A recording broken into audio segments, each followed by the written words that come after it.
Okey, Assalamualaikum kepada semua sahabat-sahabat aku Danau SG. Hari ini kita akan cuba lagi memancing suasana berangin dan air seperti sahabat-sahabat tengok pasang sahabat dan bergelora Okey, terima kasih pada sahabat-sahabat yang dah singgah dalam video ni. Okey, saya nak ucapkan salam pada kawan-kawan saya, kawan lama di Tampines seperti Jai, Udin, Ajak, Din Cina 406, Rizal Belalang, Rizal Itik, Mamat tingkat 12, Bob Salma, Nur Salma 404, 403, Amy, Hai, Ijan.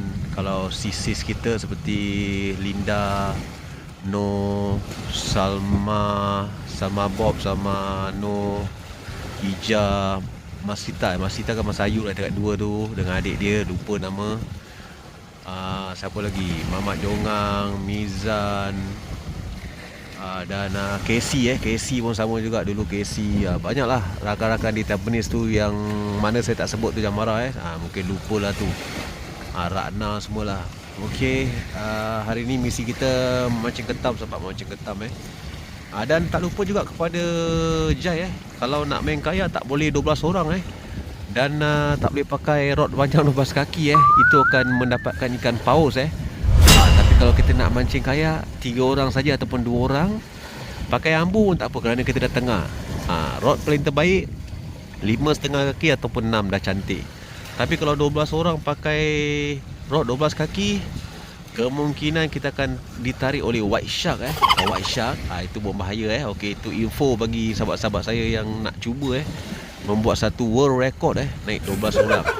Okey, yang bertanya juga kepada berapa lama kita nak harus menunggu ketam kalau kita memancing ketam.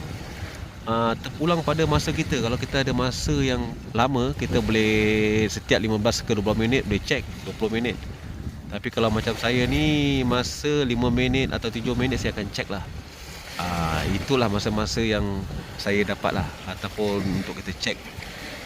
Dan terpulang kepada respon ketam ni juga. Kadang-kadang bila dia nak makan baru campak dah makan sahabat. Okey, beginilah suasana dia sekarang kat Changi. Panas sahabat, panas. Dan dah jadi gini dah jadi macam kering banyak sahabat. Tu dia. Okey sahabat, kita akan jumpa lagi.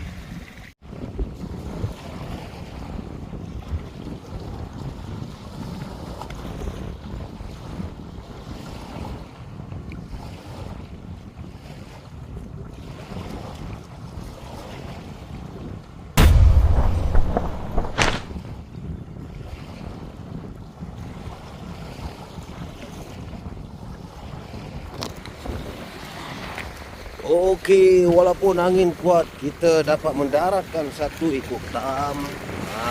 Ni dia. Hari ni misi memburu ketam sahabat memburu ketam tengok ni suasana begitu kuat angin, tapi kita tetap memburu sahabat. Okey, kita akan teruskan misi sahabat-sahabat, kita akan teruskan misi. Ini yang payah sahabat, mancing ketam dapat pari sahabat. Lama sahabat, kita dapat pari sahabat.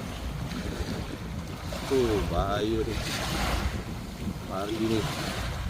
Dia kita akan riliskan dulu sahabat, pari sahabat.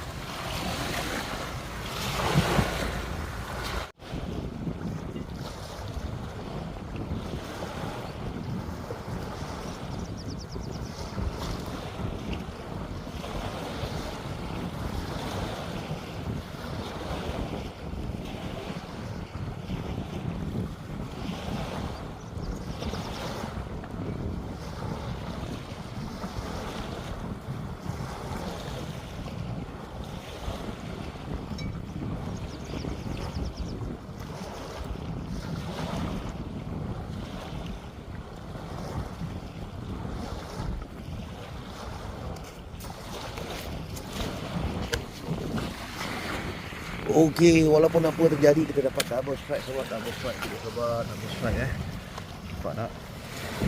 Okey, alhamdulillah kita dapat double strike. Ini yang satu, ni pun satu. Okey, rezeki sahabat, rezeki kita akan riliskan dulu sahabat. Inilah nama dia, rezeki ketam Okey, kalau siapa nak release cepat, letak kat tangan kat sini biar ada ketip kan. Confirm release cepat tu kan. Okey, kita release dulu.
Okey sahabat, kita dapat lagi seekor. Tapi kita tak boleh teruskan misi kita kerana kita ada masalah teknikal sikit Kita ada masalah teknikal seperti masalah saya malam Dia saya ni tak ada tempat gulung sahabat. So itulah masalahnya. Jadi kita harus tutup misi dan meneruskan di lain hari sahabat. Okey sahabat, terima kasih untuk penonton-penonton semua yang telah menonton channel ini. Ini dia hasil kita sahabat, hasil ini Walaupun kita dapat teruskan, tapi ada lah sahabat, mantap lah. Okey, so kita akan jumpa lagi sahabat.